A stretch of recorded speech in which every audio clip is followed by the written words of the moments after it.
Hallelujah, প্রভু স্তুতি হোক। জয় যিশু, ঈশ্বরের গৌরব হোক। তো আমরা এই মুহূর্তে প্রার্থনাতে যাব। রোজ যেমন আশীর্বাদে প্রার্থনাতে আসি, আমরা আশীর্বাদে প্রার্থনাতে যাব। সর্বশক্তিমান ঈশ্বর পিতা, তোমার মহানামে ধন্যবাদ করি পিতা। স্বর্গপিতার সিংহাসন, পিতার পদবীর তোমার চরণতলে নিয়ে আসখন ধন্যবাদ করি পিতা।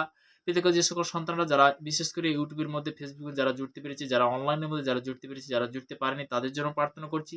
বিশেষ করে দেশ বিদেশের মধ্যে, গভর্নমেন্ট জবের মধ্যে, কাজের মধ্যে যে সকল সন্তান তাদের জন্য প্রার্থনা করছি পিতাগো। তোমার বাক্য বলছে 2 থেকে 3 জন যেখানে উপস্থিত, পিতা পুত্র সেখানে উপস্থিত রয়েছে পিতা। পিতাকে আজকের বিশেষ করে কি বাক্য ভোজন রয়েছে পিতা, তুমি তো বলবে আমি তো না পিতা। পিতাকে যে সকল সন্তানরা বিশেষ করে যে ইন্ডিয়ান সৈনিক, আমি তাদের জন্য প্রার্থনা করছি, যারা বিশেষ করে পিতাগো যে বিভিন্ন ভাবে বিভিন্ন স্থানে হয়তো তারা ডিউটি করছে বর্ডারের মধ্যে, তাদের জন্য প্রার্থনা করছি। লাশ কভারিং করে পিতা। পিতাকে বিভিন্ন কাজ থেকে পিতাকে প্রত্যেকটা সন্তান বিশেষ করে বিভিন্ন ভাবে তারা হয়তো বিভিন্ন কাজ থেকে আসছে, প্রত্যেকটা মা প্রত্যেকটা বাবার জন্য প্রার্থনা করছি। তারা দেশের জন্য তাদের সন্তানকে যে সমর্পণ করছে পিতাগো, তাদের জন্য প্রার্থনা করলে লাশ কভারিং করে তুমি সুরক্ষিত রাখো পিতাগো। পিতাগো মন্ত্রী মহল থেকে প্রশাসন থেকে আমি সবার জন্য প্রার্থনা লাশ কভারিং করে পিতা। সমস্ত ইউথ সন্তানের জন্য প্রার্থনা করছি পিতাগো। বিশেষ করে স্কুল কলেজের মধ্যে সব ছোট ছোট ইউথ এবং বিশেষ করে উপযোগিত ইউথ পিতা, তার জন্য প্রার্থনা করছি। ব্লাড কভার করে তুমি সুরক্ষিত রাখো পিতাগো। তাদেরকে বিশেষ করে পিতাগো সে পড়াশোনার শিক্ষা, সে জ্ঞান বুদ্ধি দাও পিতা। তাদেরকে তুমি আশীর্বাদ করে কৃপা করো পিতা। সমস্ত শিক্ষকের জন্য প্রার্থনা করছি, তাদেরকে আরো সেই শিক্ষার জন্য পিতাগো তাদেরকে তুমি আশীর্বাদ করো পিতা, তুমি কৃপা করো পিতা। পিতাগো ভারতবর্ষের বিভিন্ন প্রান্তে যারা এই মুহূর্তে যারা শুনছে বা যারা আজকের আশীর্বাদের বাক্য পাচ্ছে, তাদেরকে তুমি আশীর্বাদ করো, তাদেরকে দীর্ঘ আয়ুতে তুমি আশীর্বাদ করো, কৃপা করো পিতা। পিতাকে 2025 সালে যে 2026 সালে পিতাগো অ্যাডভান্স তোমার কাছে চাহাত করছি পিতাগো। প্রত্যেকটা সন্তানকে পিতাগো দীর্ঘ আয়ুতে তুমি আশীর্বাদ করো পিতাগো। তাদের মধ্যে যারা নতুন জন্ম, যারা পুরানো জন্ম পিতাগো, তাদের জন্য প্রার্থনা করছি। যারা বাক্য থেকে বিশেষ করে আত্মা থেকে, তাদেরকে তুমি আরো তেজময় করো পিতা, তুমি কৃপা করো পিতা। এই প্রার্থনা আমি ইস্টের মহান যিশু নাসরির নাম থেকে চাইলাম। Amen, amen, amen. হালেলুয়া, প্রভু স্তুতি হোক। তো তেমনি বলতে কি যে আজকের আমরা বাক্যতে যাব। তো বাক্য দ্বারা বলতে কি আদিতে বাক্য ছিল, বাক্য পিতা সমস্ত কিছু সৃষ্টি করেছিল, তাই না? তো তেমনি বচন থেকে আমরা অনেক বাক্য বিষয় আমরা জানবো। তো গীত সংহিতা তার 118 অধ্যায় তার 8 পদে, 118 অধ্যায় তার 8 পদে প্রভুর বচন দ্বারা আমরা শিখবো। গীত সংহিতা তার 118 আমরা যাব। হালেলুয়া, প্রভু স্তুতি হোক।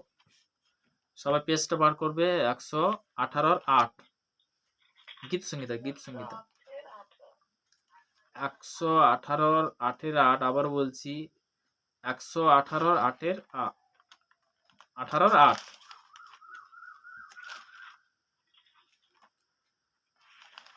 Hallelujah, hallelujah, hallelujah.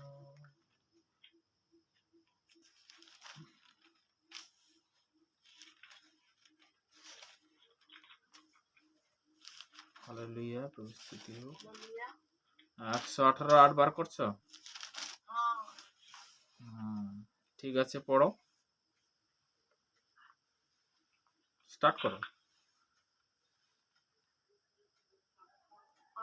মনুষ্য নির্ভর করুণা পক্ষে সদাপ্রভু শরণ সদাপ্রভু উত্তম। এখানে প্রভুর বচন কি বলছে? মনুষ্য নির্ভর করণাপেক্ষা সদাপ্রভু শরণ লওয়া কি উত্তম। আমরা বলতে কি অনেক সময় মানুষের প্রতি বিশ্বাস মানে বলতে কি বলতো, যে কি রাখি, একটা নির্ভর রাখি যে ওই মানুষটা আমার হেল্প করবে। বা আমি হয়তো অনেক সময় বলতে কি শুধু মানুষের ক্ষেত্রে নয়, আজকের প্রভুর বচন দ্বারা পিতার ধন্যবাদ আমরা শিখছি। তো এই সন্তান দ্বারা পিতা শিখাচ্ছে, আমার তো কোনো ক্ষমতা নেই। হালেলুয়া, প্রভু স্তুতি হোক। তো একটা জিনিস যে আমরা বলতে কি কোনো মানুষের প্রতি একটা ভাবি যে হ্যাঁ, যে হয়তো কোনো কিছু হয়েছে যে মানুষের প্রতি নির্ভর করি না, কিন্তু প্রভুর বচন কি বলছে যে সদাপ্রভুর শরণ লওয়া কি উত্তম। একটা জিনিস মানুষের প্রতি আমি যেন না নির্ভরসা করি। কার প্রতি ভরসা করব? সদাপ্রভুর প্রতি। কি এখানে বলছে সদাপ্রভুর শরণ লওয়া উত্তম। আমরা বলতে কি ঈশ্বরের কাছে যখন প্রার্থনাতে আসি, পিতা পরমেশ্বরের কাছে যখন প্রার্থনাতে আসি, তার সদাপ্রভু মানে কি যখন পরমেশ্বরের কাছে যখন আসি, তখন বলতে কি প্রার্থনাতে এলে কি তখন কি উত্তম হয়, তাই না? তো তেমনি বলতে কি শুধু একটা বিষয় নয়, বিভিন্ন বিষয় পিতা আজকে শিখাচ্ছে। একটা জিনিস কোনো মানুষকে যেন আমি যেন নির্ভর না করি। আমরা অনেক সময় বলতে কি কোনো একটা বলতে কি যে হয়তো বিপদে পড়ছি বা কোনো সময় বলতে আর্থিক থেকে বলতে কি অনেক সময় পড়ছি যে ওই মানুষটা দিলে আমার মনে হচ্ছে কি হবে? প্রবলেমটা সলভ হবে। ওই মানুষটা যদি দেয় আমি তার ভরসায় আছি। তো তেমনি বলতে কি যে না, আমি পিতা পরমেশ্বরের কাছে আসবো। আমি ঈশ্বরের কাছে আসবো। তো পিতার বাক্য কি বলছে? তো তেমনি বলছে মনুষ্য, এখানে বলছে মনুষ্য নির্ভর করণা অপেক্ষা বলতে কি মনুষ্য নির্ভর করণাপেক্ষার থেকে তাহলে এখানে কি বলছে সদাপ্রভু শরণ লওয়া উত্তম। কার কাছে আসবো? সদাপ্রভুর কাছে কি শরণ লওয়া উত্তম। এখানে প্রভুর বচন বলছে ঈশ্বর সন্তান। আজকের আমরা শিখছি যে জানতে পারছি যে আমরা কার কাছে আসবো? পিতা পরমেশ্বরের কাছে আসবো। যে পিতা আমি এটা চাই। তোমার বাক্যে বলেছো। মতিলিখিত সুসমাচার তার ৭:৭ বলেছো। যাচ্ছা করে দেওয়া যাবে, অনশন কর পাইবে, দ্বারা আঘাত করো তোমার জন্য খুলে যাবে। প্রত্যেকটা জিনিসের ক্ষেত্রে কার কাছে আসবো? পিতা পরমেশ্বরের কাছে আসবো। পিতার কাছে চাইবো। হ্যাঁ, পিতা তুমি আমরা অনেক অনেক আগে কিন্তু একটা বাক্য আমি শেয়ার করেছিলাম। তো আগামীকাল করেছিলাম। তো জিরিমিয় তার ৬ অধ্যায় ১৬ পদে যে প্রভুর বলতে কি বচন দ্বারা ওখানে শিখেছিলাম যে মার্ক বিষয়ে আমরা জেনেছিলাম। যে সেই মার্ক সেই পথ তুমি দেখো, উত্তম পথ কোথায়? তুমি সেই পথ তুমি দেখাও। আমরা অনেক আগে কিন্তু এই বাক্যটা আমি শেয়ার করেছিলাম জিরুমীয়। আজকের আবার বলতে কি আমি কেন করছি বলতো? কিন্তু একটা জিনিস কি আমরা যেন শিখতে পারি। রিপিট কেন করছি? তো তেমনি বলতে কি যে একটা জিনিস যেন আমরা শিখতে পারি। জিরুমীয় তার ৬ অধ্যায় তার ১৬ পদে প্রভুর বচন দ্বারা আমরা শিখেছিলাম আগামীকাল তো। যে সদাপ্রভু এখানে বলছে সদাপ্রভু এই কথা কহেন, তোমরা পথে পথে দাঁড়াইয়া দেখো এবং কোনটা চিরন্তর মার্গ তা জিজ্ঞাসা করিয়া বলো। উত্তম পথ কোথায়? হালেলুয়া। একটা বাক্যর মধ্যে জানতে হবে যে উত্তম পথ কোথায় আছে। আমি কোন পথে গেলে পিতা আমি সঠিকভাবে সেই জিনিসটা আমি জানতে পারবো। হালেলুয়া। কথাই কইলো দিন দাদা ভাই। তো তেমনি জিরুমিও তার ৬ অধ্যায় ১৬ পদে। তো তেমনি বলতে কি আজকের আমরা জানলাম কি বলতো? গীত সংগীতা তার ১১৮ অধ্যায় ৮ পদে প্রভুর বচন দ্বারা আমরা শিখলাম। তাই তো নাকি? জিসায়া ৬৫ তার ২৪ পদ। জিসায়া ৬৫ তার ২৪ পদে প্রভুর বচন দ্বারা কি বলছে আমরা জানবো। জিসায়া সবাই বার করো। জিসায়া তার ৬৫ পদ ২৪ পদে প্রভুর বচন কি বলছে? তো অবশ্যই লিখে নিতে পারো। তো আমি বচনটা শেয়ার করছি। আর তাহাদের আর আর তাহাদের ডাকিবার পূর্বে আমি উত্তর দেব, তাহারা কথা বলিতে না বলিতে আমি শুনিব। কি বলছে? আহার তাহারা বলতে কি তুমি যে পিতা পরমেশ্বর কাছে চাঁদ করছো মানে কি তুমি এখানে প্রভু বচন শিখলাম যে মানুষের কাছে না যেয়ে যদি পিতা পরমেশ্বরের কাছে তুমি চাঁদ করো, পিতা কিন্তু জানে, আগে থেকে জানে। কি বলছে? আর তাহাদের ডাকিবার পূর্বে আমি উত্তর দেব। তাহারা ডাকিবার পূর্বে তুমি ডাকো আর না ডাকো অনেক সময় মনে থাকে না। কিন্তু আমার পিতা পরমেশ্বর হাত ধরে নিয়ে আসে। কোথায় নিয়ে আসে? পিতার ভবনে নিয়ে আসে। পবিত্র স্থানে নিয়ে আসে। আমরা আজকের একত্রিত হতে পেরেছি না? তাই না? হালেলুয়া। প্রভু স্তুতি হোক। তো হালেলুয়া। তেমনি বলতে কি যে আমরা একত্রিত কখন হচ্ছি? পিতার আশীর্বাদে হচ্ছি। তবে একটা জিনিস কি যে মেন জিনিস কি বলতো? দেখো না জগৎকে দেখো পিতাকে। একটা ভোজন আছে না? দাদা ভাই, আজকে এই মুহূর্তে বাক্যটা বললাম না যে জিসায়া তার জিসায়া ৬৫ তার ২৪ পদ। তো তেমনি বলতে কি পিতা পরমেশ্বর ধন্যবাদ হোক। জিসা পৌঁছাচ্ছিটা? ৬৫ অধ্যায় তার ২৪ পদ লিখে নাও, ঠিক আছে? তো প্রভু স্তুতি হোক। তো তেমনি আমরা আজকের তো নেক্সট বাক্যতে যাব। ২২ অধ্যায় নাকি? ২৪ পদ। ৬৫ অধ্যায় ২৪ পদ। জিসায়া ৬৫ অধ্যায় ২৪ পদ। হালেলুয়া। প্রভু স্তুতি হোক। তো তেমনি যে আজকের আমরা প্রভুর বচনে যাব। তো তেমনি বলতে কি যোহন লিখিত সুসমাচার তার ১৫ অধ্যায় ১৬ পদে প্রভুর বচনের দ্বারা আমরা শিখব। পুরো বচনটা আমি আজকে শেয়ার করব। পুরো বচনটা আমাদেরকে পড়তে হবে, ঠিক আছে? তো তেমনি এখানে বলছে তোমরা যে আমাকে মনোনীত করেছ এমন নয়, কিন্তু আমি তোমাদেরকে মনোনীত করেছি। আর এখানে প্রভুর বচন বলছে যে তোমরা যে মনোনীত করেছো এমন নয়, আমি তোমাদেরকে মনোনীত, পিতা তোমাদেরকে বাঁচছে। যোহন লিখিত সুসমাচার তার ১৫ অধ্যায় ১৬ পদে। তো নেক্সট বলছে আর আমি তোমাদিগকে নিযুক্ত করেছি যেন তোমরা গিয়া ফলবান হও। হালেলুয়া। কত সুন্দর কথা। প্রভুর বাক্য দেখো খুব সুন্দর। যে কি এখানে কি বলছে? যে এখানে প্রভুর বচন বলছে যেন তোমরা গিয়া কি ফলবান হও এবং তোমাদের ফল যেন থাকে, যেন তোমরা আমার নামে পিতার নিকটে যাহা কিছু যাচ্ছা করিবে তাহা তিনি তোমাদিগকে দেন। হালেলুয়া। তোমরা যা কিছু যাচ্ছা করবে, কত সুন্দর বাক্য দেখো, পবিত্র বচন, যে বচন দ্বারা পিতা বলছে যে তোমরা যে মনোনীত করেছো এমন নয়, আমি তোমাদেরকে মনোনীত করেছি। যে পিতার কাছে তোমরা যেটা যাচ্ছা করবে পিতা কি সেটা কি যেন দেন, মানে দেন বলতে কি পিতা দিয়ে দিয়েছে। তো তেমনি বলতে কি আমরা একটু শান্তির জন্য কত জায়গায় ঘুরেছি, তাই না?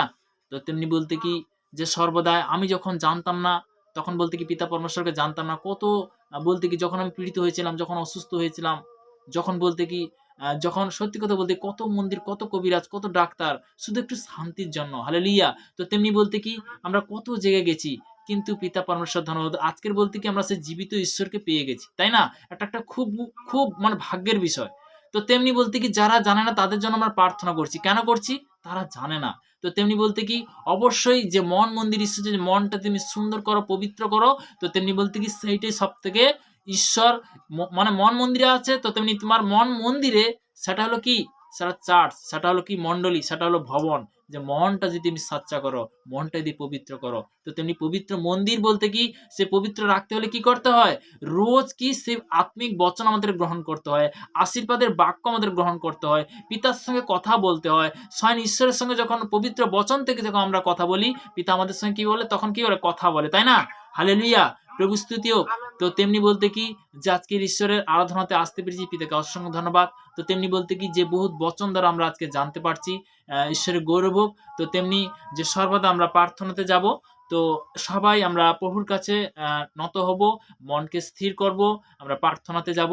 যারা ইউটিউব ফেসবুকের মধ্যে যারা দেখছে অবশ্যই অন্তর থেকে তারাও সবাই যেন প্রার্থনা করে। তো আমরা প্রার্থনাতে যাব। সর্বশক্তিমান ঈশ্বর পিতা, তোমার মহানামে ধন্যবাদ করি পিতা। স্বর্গপিতার সিংহাসন পৃথিবীর পাদবীর তোমার চরণতলে তুমি যে নিয়ে এসেছো পিতা গো, তোমাকে অসংখ্য ধন্যবাদ করি পিতা। দ্বিতীয় বংশ বলি তার 7 অধ্যায় 14 পদে প্রভু তোমার বচনে বলেছ, আমার প্রজারা যাহার প্রেমার নামকৃত আছে তাদের নম্র প্রার্থনা করে এবং আপনাদের কুপদিতে ফিরে আমি স্বর্গ হইতে তাহা শুনিব, তাদের পাপ ক্ষমা করিব। পিতাকে আমার বিশ্বাস পিতাকে না জানতে আমি হয়তো পাপ অনাচার ব্যভিচার করেছি পিতা, আমাকে তুমি ক্ষমা করো, আমাকে তুমি মার্জনা করো। প্রভু গো, তোমার কাছে ক্ষমা আছে, তোমার কাছে পরিত্রাণ আছে, তোমার কাছে সর্বদা উদ্ধার আছে, তুমি সর্বশক্তিমান ঈশ্বর। পিতাগো এই মুহূর্তে প্রার্থনা করছি পিতাগো, সর্বদা চলার পথে বলার পথে পিতাগো তুমি আমাকে যেমন কন্ট্রোল করছো, প্রত্যেকটা সন্তানকে তুমি তেমনি কন্ট্রোল করো, তাদেরকে তুমি সে পথ দেখো, সেই রাস্তা দেখো পিতাগো। যারা আত্মিক যে সন্তান, তারা বিশেষ করে যে পিতার সেবাকারী জন পিতাগো, এবং যারা নতুন কি পুরনো, আমি সবার জন্য প্রার্থনা করছি পিতাগো, তাদেরকে তুমি আরো আশীর্বাদ করো। তারা যে পজিটিভের যে শিক্ষা, আজকে যে পজিটিভের বাক্য দ্বারা তারা যে প্রত্যেকটা জায়গায় প্রত্যেকটা স্থানে তারা তোমার সেবা করছে পিতাগো, হয়তো অনলাইনের মধ্যে বা কোনো স্থানে পিতাগো, তারা যে সেবা করছে তাদেরকে তুমি আশীর্বাদ করো, তাদেরকে দীর্ঘ আয়ু দিয়ে তুমি কৃপা করো পিতা, তাদেরকে দীর্ঘ আয়ু দিয়ে তুমি আশীর্বাদে পরিণত করো পিতা।